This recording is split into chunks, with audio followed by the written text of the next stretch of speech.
Hi masters. సప్త ఋషులచే అందించబడిన ఆధ్యాత్మిక సత్యాలు తలైట అమర గారు సప్త ఋషుల ద్వారా ప్రశ్నోత్తరాల రూపంలో అందుకున్న కొన్ని అద్భుతమైన సత్యాలను మహర్షి అమర గారు మనకు అందిస్తున్నారు. ఈ అద్భుతమైన జ్ఞానం ప్రతి ఒక్క ధ్యాన సాధకులకు ఆధ్యాత్మిక పురోగతికి చాలా అవసరం. ప్రస్తుతం మనం కలియుగం నుంచి సత్యయుగంలోకి పూర్తిగా ప్రవేశిస్తున్న తరుణంలో ఈ జ్ఞానం అనేది దివ్యాత్మ స్వరూపులైన మనందరికీ కూడా చాలా చాలా అవసరం.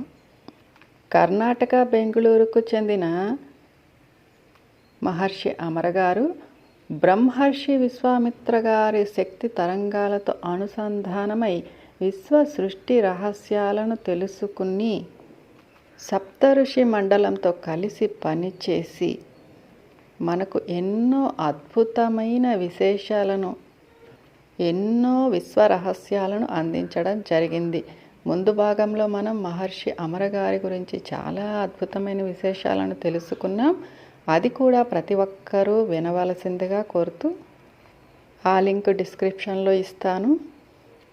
అంతకంటే ముందుగా మన ఛానల్ని ఇంకా ఎవరైనా సబ్స్క్రైబ్ చేసుకున్నట్లయితే సబ్స్క్రైబ్ చేసుకోండి. మన ఛానల్ ద్వారా వస్తున్నటువంటి అద్భుతమైన జ్ఞానాన్ని, సత్యాన్ని మన ధ్యాన మిత్రులకు షేర్ చేయండి. మన ఛానల్ను ఆదరిస్తున్న ప్రతి ఒక్క దివ్యాత్మ స్వరూపులకు, ధ్యాన మిత్రులకు, యూట్యూబ్ కుటుంబ సభ్యులందరికీ కూడా పేరు పేరున ధన్యవాదాలు, కృతజ్ఞతలు తెలియజేసుకుంటూ మహర్షి అమర గారు సప్త ఋషులను ప్రశ్నల రూపంలో చాలా అద్భుతమైన విశేషాలను ఇక్కడ మనకు అందిస్తున్నారు. ప్రశ్న: శివుని రసలింగాలు మరి ఇతర దేవతల విగ్రహాలు అద్భుతమైన శక్తితో నిండి సజీవత్వంతో తొణికిసలాడుతుంటాయి. నిజంగా వాటిలో చైతన్యం ఉంటుందా? జవాబు: ఇవన్నీ కూడా మంత్రశక్తితో మరి తపశ్శక్తితో నింపబడి విశ్వమయ ప్రాణశక్తిని నేరుగా గ్రహించగలిగే ఉపకరణాలు. మన చుట్టూ విస్తరించి ఉన్న సూర్యకిరణాలు ఎలాగైతే మనం ఒకానొక కటకాన్ని ఉపయోగించి ఒక బిందువు దగ్గర కేంద్రీకృతం చేస్తామో, అలాగే ఈ ఉపకరణాలు కూడా విశ్వమయ ప్రాణశక్తిని తమలో కేంద్రీకృతం చేసుకుని విశ్వశక్తి శకలాలుగా విరాజిల్లుతూ ఉంటాయి. ప్రశ్న: సమాధి అంటే ఏమిటి? ఒక్కోసారి నిద్రమత్తులో కూరుకుపోయినప్పుడు కలిగే శూన్యస్థితిని తామస సమాధి అనవచ్చా? రాజస సమాధి, సాత్విక సమాధి అన్నవి కూడా ఉంటాయా? జవాబు: సమాధి అంటే సమా ప్లస్ ఆది అంటే ఈక్వల్ అల్టిమేట్ అంటే అసలు సిసలైన సహజ ఉన్నత స్థితి. శరీరం ప్లస్ మనస్సు ప్లస్ బుద్ధి అన్నీ కూడా త్రికరణ శుద్ధిగా ఉన్నప్పుడు సాధ్యమయ్యే అత్యంత సహజమైన సమతా స్థితిని సమాధి అంటాం. సత్వ, రజస్సు, తమో గుణాలు మరి శరీరం, మనస్సు, బుద్ధి అన్నీ కూడా భౌతిక తలంలోనే ఉంటాయి. వీటన్నిటికీ అతీతంగా ఉన్న గుణాతీతం అనే ఆత్మస్థితికి చేరుకున్నప్పుడే మనం సమాధి స్థితిని పొందగలుగుతాము. ప్రశ్న: పాపకర్మలు, పుణ్యకర్మలు భేదం ఏమిటి? జవాబు: కర అంటే చెయ్యి, మా అంటే మనస్సు. కర్మ అంటే మనస్సు యొక్క ఆదేశంతో చేతులు చేసే పనులు. చేసే ప్రతి పనికి పుణ్యం లేదా పాపం రూపాలలో ఫలితం అన్నది తప్పకుండా ఉంటుంది. అయితే ఒకే పని ఇద్దరు వేర్వేరు వ్యక్తుల యొక్క చేతుల ద్వారా చేయబడినా కూడా పని చేసేటప్పటి వారి వారి ఉద్దేశాలను బట్టి వారికి పాపం, పుణ్యం అనే వేర్వేరు ఫలితాలు అందించబడతాయి. ఉదాహరణకు ఒక డాక్టర్ చేతిలో ఉన్న కత్తికి, ఒక హంతకుడి చేతిలో ఉన్న కత్తికి మధ్య ఉద్దేశాలు వేరువేరుగా ఉంటాయి కదా.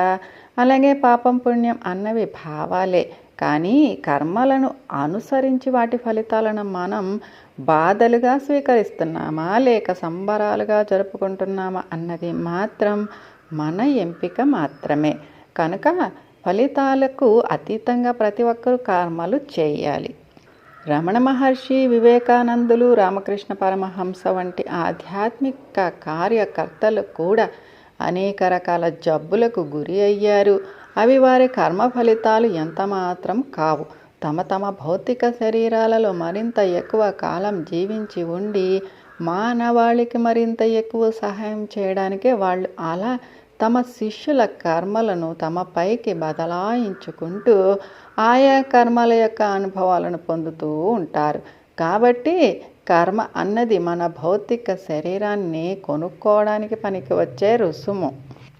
కేవలం భౌతిక శరీరం సహాయంతోనే మనం ఆ దైవత్వాన్ని చేరుకోగలం కనుక భౌతిక శరీరాన్ని కొనుక్కోవాలంటే మనకు కర్మ అనే రుసుము చాలా అవసరం.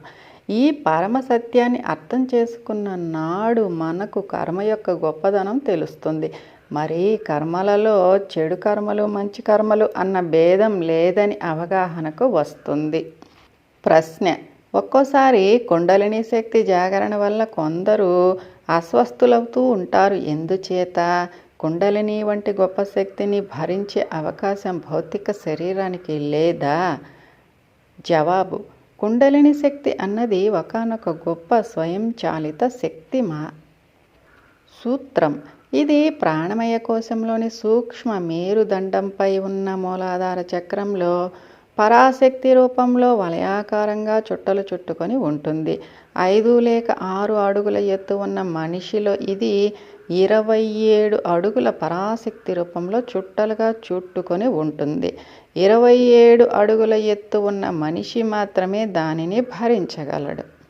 లేకుంటే బెంజ్ కారులోని ఇంజిన్ని మారుతి కారు చాసిస్లో అమర్చితే మారుతి కారు గడగడలాడిపోయినట్లు ఆ శక్తి మేల్కొని చైతన్యవంతం అయినప్పుడు మన శరీరం కూడా గడగడలాడిపోతుంది. కాబట్టి కలియుగానికి చెందిన మన భౌతిక శరీరాన్ని మనం తక్షణం సత్యయుగానికి అనుకూలంగా మలుచుకోవాలి. మూఢనమ్మకాలు, అర్థం పర్థం లేని సంప్రదాయ వ్యవస్థల నుంచి బయటపడి ధ్యాన స్వాధ్యాయాదులతో శరీరంలో విశ్వశక్తిని నిలుపుకోవాలి. ప్రశ్న: కుండలిని శక్తిని జాగృతం చేయడానికి ఏవైనా కసరత్తులు చేయాలంటారా? జవాబు: అలాంటి ఏమీ అవసరం లేదు. వర్షాలు బాగా పడితే బావులు, చెరువులు, మరి కుంటలు నీటితో నిండినట్లు ఈ సత్యయుగంలో అపారంగా వర్షిస్తున్న విశ్వమయ ప్రాణశక్తి వల్ల మన శరీరాలు వాటంతటా అవే శక్తివంతం అవుతాయి. మనలో దానిని గ్రహించాలి అన్న ఎరుక ఉంటే చాలు, దానంతటా అదే మనల్ని ముంచెత్తుతుంది. కనుక ఈ కుండలిని వ్యాపారంలో మరి 3వ కన్ను వ్యాపారంలో పడి ఎవ్వరూ మోసపోవద్దు. నిజానికి 3వ కన్ను అన్నది భౌతికపరమైన కన్ను ఎంత మాత్రం కాదు. అది మన అంతరంగంలోనే వెలుగుతూ ఉన్న మన స్వంత ఆత్మ యొక్క లోచూపు. దానిని చైతన్యపరచుకోవడానికి బాహ్యపరమైన వ్యాపారాదులతో పని లేదు. నిరంతర ధ్యాన స్థితిలో ఉంటే చాలు. ప్రశ్న: సాయిబాబా, రమణ మహర్షి, అరబిందో వంటి మహనీయుల సమాధి ఆలయాలు ఇప్పటికీ వాళ్ళ యొక్క ప్రత్యక్ష ప్రమాణాలను చూపిస్తూ ఉంటాయి. అంటే వాళ్ళు ఇంకా బ్రహ్మైక్యం చెందలేదా? జవాబు: వాళ్ళంతా కూడా జీవ సమాధి పొందిన సిద్ధ పురుషులు. కలియుగంలో తమ కర్మలను మోయలేని ప్రాథమిక దశలోని ప్రజలకు సహాయం చేయడానికి భూమి మీద అవతరించిన ఈ మహాయోగులు భౌతిక శరీరంతో వాళ్ళ మధ్య ఉంటూ అనేక మంత్రాలను ఉచ్చరిస్తూ తమ చుట్టూ అద్భుతమైన ఆధ్యాత్మిక శక్తి వలయాన్ని ఏర్పరచుకున్నారు. ఆ శక్తిని వాళ్ళు తమ స్వంతానికి అంటే తమ ఉన్నత లోక ప్రయాణానికి వినియోగించుకోకుండా తాము విగ్రహంలా మారిపోయి ఆ విగ్రహం ద్వారా ఆ శక్తిని ఇక్కడ వాళ్లకు పంచిపెడుతూ ఉన్నారు. ఆ శక్తి పూర్తిగా అయిపోయేంత వరకు ఆ మహనీయులు ఇక్కడ నుంచి కదలలేరు. అందుకే తమపై అపార నమ్మకంతో వచ్చిన భక్తులను వారు తమ సమాధి ప్రాంగణంలో నిద్రించమని సందేశం ఇస్తారు. అలా నిద్రించడం వల్ల ఆ విగ్రహంలో ఉన్న శక్తి నిద్రిస్తున్న రోగి యొక్క అంతఃచేతన మనస్సును ప్రభావితం చేసి 10 సంవత్సరాలకు తీరే అతని కర్మను 10 నిమిషాలలో పూర్తి చేసేస్తుంది. రోగి కర్మలు ఆ మహనీయులకు బదలాయించబడి రోగి స్వస్థత పరచబడతాడు. అయితే ఆ మహనీయులేమీ సరదాగా జీవసమాధి పొందలేదు. ఈ భూమి మీద తమ కర్తవ్యాన్ని నెరవేర్చి పరిణామ క్రమంలోని ప్రాథమిక స్థాయిలో కొట్టుమిట్టాడుతున్న ప్రజల యొక్క కర్మల భారాన్ని ఒకంత తగ్గించి వాళ్లను ఆత్మ పరిణామ క్రమంలో కాస్త ముందుకు నెట్టడానికే ఇంత గొప్ప కార్యాన్ని మోసారు. ఇప్పుడు సత్యయుగం యొక్క కాంతి ప్రసారాలు మొదలైన ఈ తరుణంలో ఇలాంటి వెసులుబాటులన్నీ ఆగిపోయాయి. ఇప్పుడిక ఎవరికి వారే తమ తమ కర్మల పట్ల తామే ఎరుకతో ఉంటూ విశ్వశక్తితో తమ తమ భౌతిక శరీరాలను తామే శుద్ధిపరుచుకోవాలి. అసంకల్పితంగానే చైతన్యవంతం అవుతోన్న కుండలిని శక్తిని తట్టుకోవడానికి సమాయత్తం కావాలి. ప్రశ్న: పాదరస శివలింగం వంటి విగ్రహాలు ఏళ్ల తరబడి విశ్వశక్తిని బహిర్గతం చేస్తూనే ఉంటాయి. వీటి పరమార్థం ఏమిటి? జవాబు: కొందరు మహాయోగుల మంత్రశక్తితో, చైతన్య శక్తితో, మరి తపశ్శక్తితో సంప్రోక్తమై ఉన్న అలాంటి రసలింగాలు విశ్వశక్తిని గ్రహించే కేంద్ర బిందువులు. ఆది అంతం లేని విశ్వశక్తి మరి సూర్యశక్తి అన్నవి ఈ సృష్టి అంతటా నిండి ఉన్నాయి. వాటిని మనం సరి అయిన విధంగా ఉపయోగించుకున్నంత కాలం మన అస్తిత్వం పదిలంగా ఉంటుంది. ప్రశ్న: యూట్యూబ్ల ద్వారా, ఆడియో వీడియోల ద్వారా శక్తిపాతం జరపడం, స్వస్థతలు చేకూర్చడం అన్నది ఎంతవరకు కరెక్ట్? జవాబు: ఈ ఎలక్ట్రానిక్ పరికరాలన్నిటికంటే కూడా మానవ శరీరం ఎంతో గొప్పది. ఇక్కడ ఏది జరిగినా శరీరంలోని అణువులో జరగాలి. అయితే నిస్వార్థంగా ఒక వ్యక్తి ఇంకొక వ్యక్తి స్వస్థత కోసం ప్రార్థన చేసినా, మరి సంకల్ప ధ్యానం చేసిన ఆ ప్రార్థనా శక్తి లేదా సంకల్ప ధ్యాన శక్తి ఆ నమ్మిన వ్యక్తిని తప్పకుండా స్వస్థత పరుస్తాయి. పరమాచార్యం అంటే యోగ పురుషులు నిరంతరం పూజలు మరి యజ్ఞాలు నిర్వహిస్తూ ఇలాంటి చైతన్య శక్తిని ప్రజల యొక్క ఆధ్యాత్మిక ఏటీఎం మిషన్లలో నింపేస్తూ ఉంటారు. వాళ్ళను దర్శించుకునే వాళ్లకు నిరంతరం ఆ శక్తి అందుతూనే ఉంటుంది. ఇక్కడ నమ్మకం అన్నదే ప్రధానమైన విషయం. ప్రశ్న: గుడిలో తీర్థం, ప్రసాదం మరి విభూతి వంటి వాటిలో కూడా విశ్వశక్తి ఉంటుందా? జవాబు: అదంతా కూడా ఆ గుడిపై, గుడిలోని విగ్రహంపై భక్తులకు ఉన్న నమ్మకాన్ని బట్టి ఉంటుంది. అయినా అది ఒకప్పటి మాట. ఇప్పుడు ఈ సత్యయుగంలో రాను రాను గుళ్లకు, విగ్రహాలకు స్థానం తగ్గిపోతూ ఉంటుంది. ఇక్కడ సత్యమే ప్రధానాంశం కనుక సమస్యలు వచ్చినప్పుడు ప్రజలు ధ్యానంలో కూర్చొని నేరుగా భగవంతునితో సంభాషణలు జరిపి సమస్య మూలాలను అవగాహన చేసుకోవడం ద్వారా శాశ్వత పరిష్కారాలను పొందుతారు. ఇలా 90% మంది ప్రజలు తమ ఇంట్లోనే ధ్యానంలో కూర్చొని నేరుగా భగవంతునితో మాట్లాడుకోగలిగితే మిగిలిన 10% మంది ప్రజలు మాత్రమే ఇంకా గుళ్ళను మరి విగ్రహాలను పట్టుకొని వేళ్లాడుతూ ఉంటారు. ఆ 90% మంది ఆనంద స్వరూపులకు ఇంకా గుళ్ళకు పోవలసిన అవసరం ఏముంటుంది? జబ్బులు వాటంతటవే క్రమంగా తగ్గిపోతుంటే ఇక డాక్టర్ దగ్గరికి, హాస్పిటల్కి వెళ్ళవలసిన అవసరం ఉండదు కదా. ప్రశ్న: దేవతలను ప్రసన్నం చేసుకోవడానికి ఋషులు మంత్రాలను ఉచ్చరిస్తూ ఉంటారు కదా, ఇది ఎంతవరకు నిజం? జవాబు: మంత్రం అన్నది శబ్దశక్తి. ఋషులు ఈ శబ్దశక్తిని వినియోగించుకోవడంలో దిట్టలు. అదంతా కలియుగంలో నామస్మరణకు మరి మంత్రాలకు ప్రాముఖ్యత ఇవ్వబడింది. ఇప్పుడు మనం ఉన్నది సత్యయుగంలో.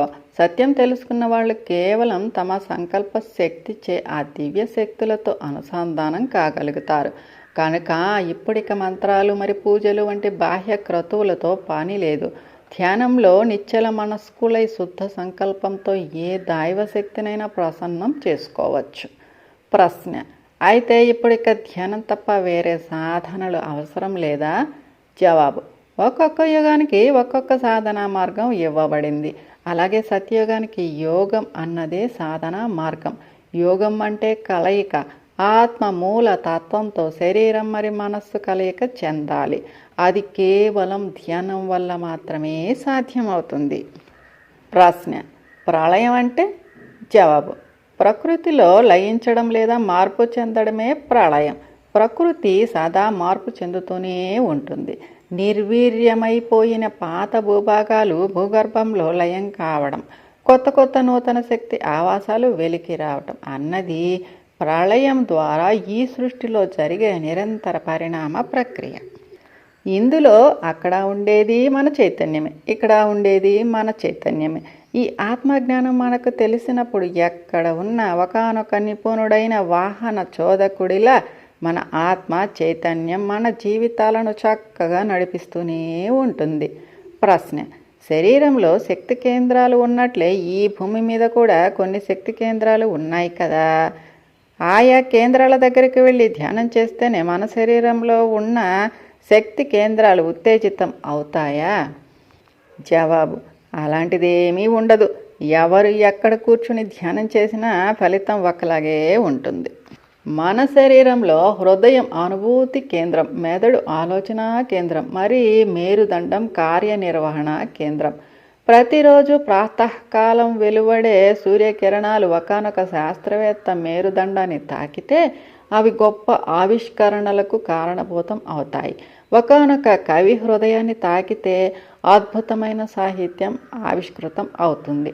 మరి ఒకానొక వ్యవసాయవేత్తను తాకితే అవి మరింత సృజనాత్మకంగా వ్యవసాయం చేయగలిగే పద్ధతులకు నాంది పలుకుతాయి.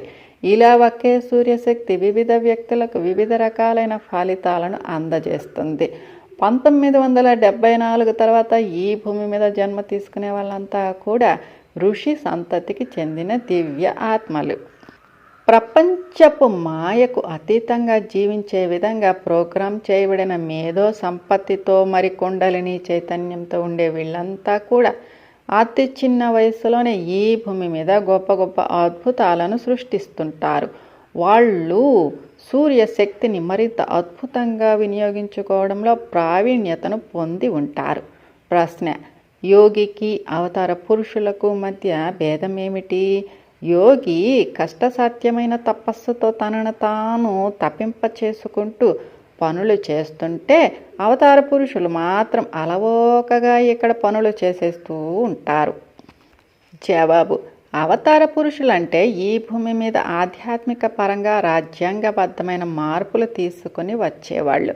మూల విరాట్ శక్తి ద్వారా కొన్ని ప్రత్యేకమైన నైపుణ్యాలతో డిజైన్ చేయబడిన విశ్వశక్తి శకలాలు అయిన ఈ అవతార పురుషులు వ్యక్తుల యొక్క సామూహిక చైతన్య విస్తరణను ఒక ఉద్యమంలా చేపట్టి దానిని భూమి యొక్క చైతన్య విస్తరణతో అనుసంధానం చేస్తూ భూమిని ఉన్నత తలాల వైపు ప్రయాణింపచేస్తారు.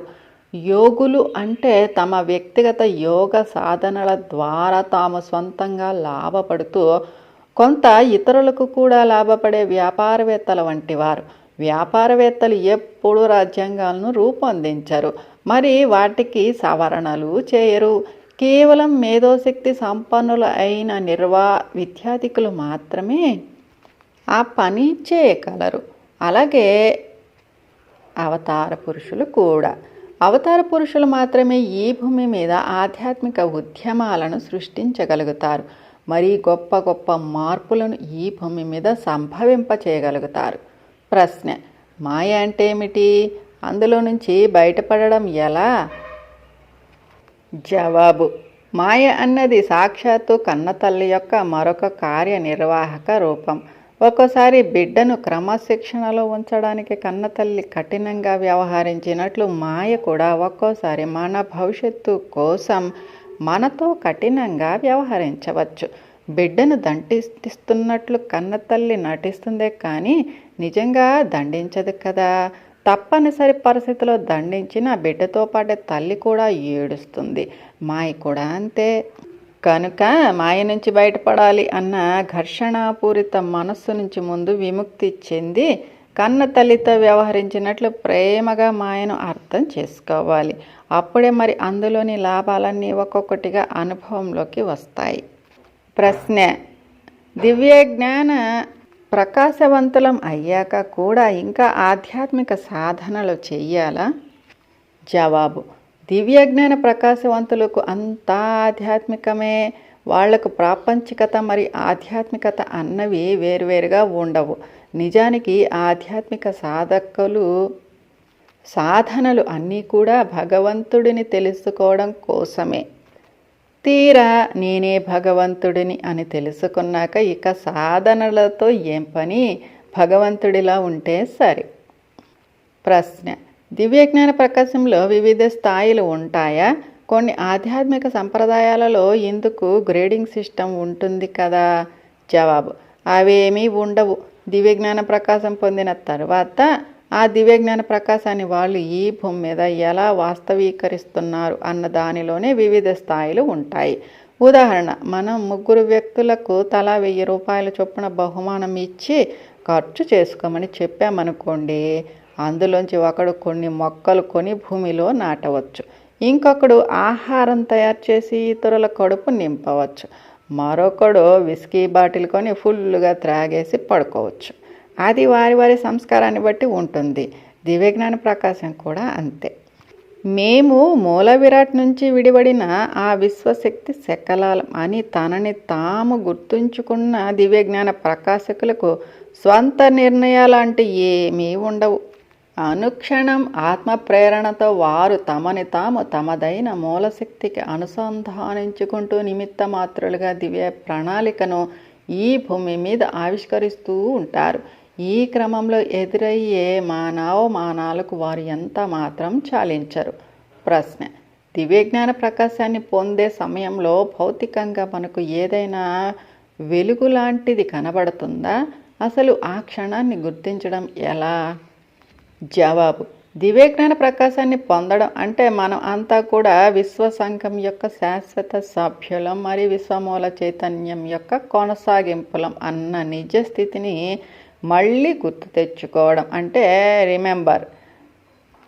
ప్రాపంచిక మాయలో పడిపోయి ఆ సత్యాన్ని మరిచిపోయిన మనం మనలో ఉన్న ఇచ్చే గుణం అంటే గివింగ్ లక్షణాన్ని పోగొట్టుకున్నాం. ఇప్పుడు ఆ ఇచ్చే గుణాన్ని గివింగ్ ఎంతగా మనలో పెంచుకుంటే అంతగా మనలో క్షమించే గుణం అంటే ఫర్గివింగ్ తత్వం పెరుగుతుంది. ఎంతగా మనలో క్షమించే తత్వం పెరిగితే అంతగా మనలో అనవసర విషయాల పట్ల మార్పు అంటే ఫర్గెటింగ్ తత్వం పెరుగుతుంది. ఎంతగా మనలో అనవసర విషయాల పట్ల మార్పు అంటే ఫర్గెటింగ్ తత్వం పెరుగుతుందో అంతగా మనకు అవసరమైన మన మూల చైతన్యపు విషయాలు గుర్తుకు అంటే రిమెంబర్ వస్తాయి. అప్పుడే మనం విశ్వసంఘంలో మనమంతా శాశ్వత సభ్యులు అంటే మెంబర్స్ అన్న సత్యాన్ని గుర్తిస్తాం. ఈ సత్యపూర్వకమైన ఆత్మ చైతన్యపు ఎరుకను పొందిన క్షణం నుంచి మనం దివ్యజ్ఞాన ప్రకాశంతో సదా వెలిగిపోతూ ఉంటాం. ప్రశ్న: ఈ భూమి మీద 1,44,000 మంది కాంతియుగ కార్యకర్తలు పనిచేస్తున్నారు కదా, వారిని గురించి వివరించండి. జవాబు: భౌతిక పరంగా ఈ భూమిని కాపాడే బాధ్యత విశ్వసంఘంచే సప్త ఋషులకు అప్పగించబడింది. వాళ్ళు కొన్ని వందల జన్మలుగా ఇక్కడే ఈ భూమి మీదే భౌతికంగా మన వెంటే ఉంటూ అనుక్షణం మనకు ఆత్మపరమైన మార్గదర్శనం చేస్తూ ఉండిపోయారు. ఇప్పుడు వాళ్ళంతా విశ్వాంతరాళలో జరిగిన అనేక ఆధ్యాత్మిక మార్పుల వల్ల ఈ భూలోకాన్ని వదిలి సత్యలోకానికి వెళ్ళవలసిన అవసరం వచ్చింది. అయినా కూడా వారు తమ ఆత్మోన్నతి పైన కరుణతో పైలోకాలలో ఉంటూనే సూక్ష్మ శరీరాలను ధరించి మన చుట్టూ తిరుగుతూ మనకు తమ సహాయాన్ని అందించడానికి ప్రయత్నిస్తూ ఉన్నారు. అయితే అనేక జన్మలకు చెందిన కర్మ అవశేషాలతో మన మనోమయ కోసం మలినమై ఉండటం వల్ల మనం వాళ్ళను గుర్తించలేకపోతున్నాం. మరి మనతో సంపర్కం కావడానికి వాళ్ళకు కూడా చాలా కష్టమవుతోంది. దాంతో వాళ్ళు ఒకవైపు ప్రాపంచికతలో జీవిస్తూనే మరొక వైపు ధ్యాన శక్తితో మరి ఆత్మయుత ఎరుకతో జన్మ లక్ష్యం వైపుగా ప్రయాణించడానికి ప్రయత్నిస్తున్న 1,44,000 మంది కాంతియుగ కార్యకర్తలను భూమి మీద గుర్తించి మరి వారి ద్వారా పరస్పర అవగాహనతో ఈ భూమి మీద తమ కర్తవ్యాలను నిర్వహించుకుంటున్నారు. 12 నక్షత్రాలకు సంబంధించి ఒక్కొక్క నక్షత్ర రాశిలో 12,000 మంది చొప్పున ఎన్నుకోబడిన ఈ 1,44,000 మంది కాంతియుగ కార్యకర్తలు 2 బృందాలుగా విశ్వంలో పనిచేస్తున్నారు. ఇందులో ఒక బృందం ఈ భూమి మీద, మరొక బృందం పైన ఉన్న ఆండ్రోమెడా గ్యాలాక్సీలోనూ ఏకకాలంలో పనిచేస్తూ అవసరాన్ని బట్టి ఇక్కడి వాళ్ళు అక్కడ, అక్కడి వాళ్ళు ఇక్కడ పరస్పరం బదిలీలు అవుతూ ఉన్నారు. ఈ వ్యవహారం అంతా కూడా సప్త ఋషుల పర్యవేక్షణలోనే జరుగుతూ ఉంటుంది. ప్రశ్న: సప్త ఋషులను గురించి వాళ్లతో సంపర్కం పొందటం ఎలా? జవాబు: ధ్యానం ఒక్కటే దానికి మార్గం. ప్రతిరోజు నిర్ణీత సమయంలో నియమబద్ధంగా ఒకే ప్రదేశంలో స్థిరంగా కూర్చుని ధ్యానమగ్నులు కావాలి.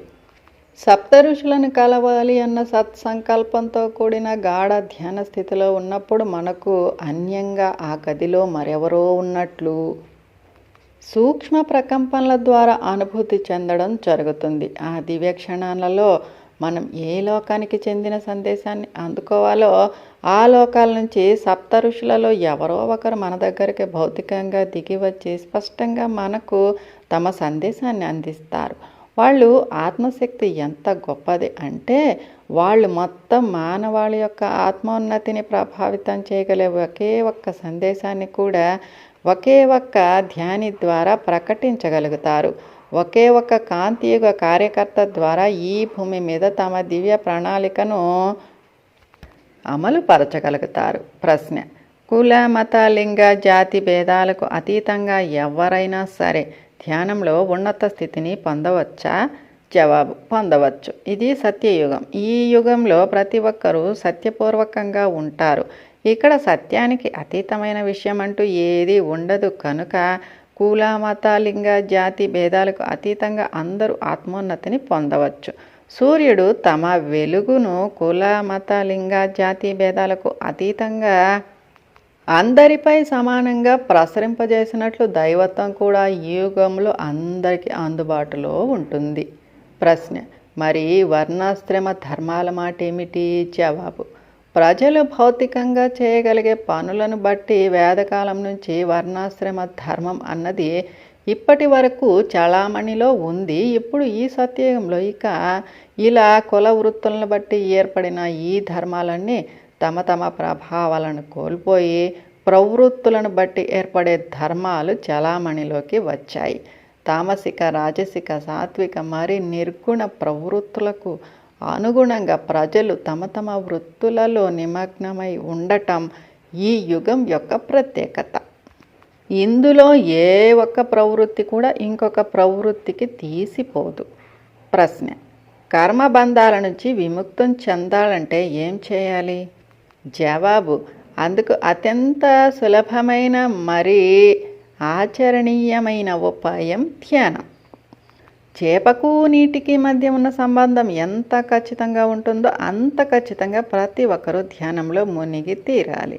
మరి 100కు 100% తమ స్వీయ ఆత్మకు శరణాగతి చెందాలి, అంతే. ప్రశ్న: సత్యయుగంలో మానవుల వ్యవహార శైలి ఎలా ఉంటుంది? జవాబు: సత్యయుగంలో సింహభాగం పనులు కేవలం సంకల్ప శక్తితోనే జరుగుతూ ఉంటాయి. మాటలు అన్నవి నాసిరక ప్రసార మాధ్యమాలుగా ఉంటాయి కనుక సత్యయుగంలో కేవలం ఆలోచనల ద్వారానే పరస్పర సంబంధాలు నెరపబడుతూ ఉంటాయి. ఒక్కోసారి అకస్మాత్తుగా ప్రక్క గదిలో కూర్చుని ఉన్న మనకు అమ్మకు గ్లాసుడు మంచినీళ్ళు అందించాలని మనకు అనిపించవచ్చు. అప్పుడు అవి తీసుకొని వెళ్ళి ఇవ్వగానే అబ్బా దాహంగా ఉంది అంటూ అమ్మ మనకు థ్యాంక్స్ చెప్తుంది. ఇక్కడ అమ్మ నాది అనుకున్నాం కనుకనే ఆమెకు వేసిన దాహం యొక్క ప్రకంపనలు మనల్ని తాకాయి. అలాగే ఈ సృష్టి అంతా కూడా నాది, ఇక్కడ ఉన్న ప్రతి ఒక్క జీవి కూడా నాకు సంబంధించిందే అన్న ఆత్మపూర్వకమైన అవగాహన ప్రకంపనలు మనలో కలగాలి. అప్పుడు మనది కానిదంటూ వేరే ఇంకేది ఇక్కడ ఉండదు. ఈ ఏకత్వపు విశ్వభావన ప్రతి ఒక్కరిలో కలగడమే సత్యయుగం యొక్క ప్రత్యేకత. Thanks for watching my dear friends. ధన్యవాదాలు.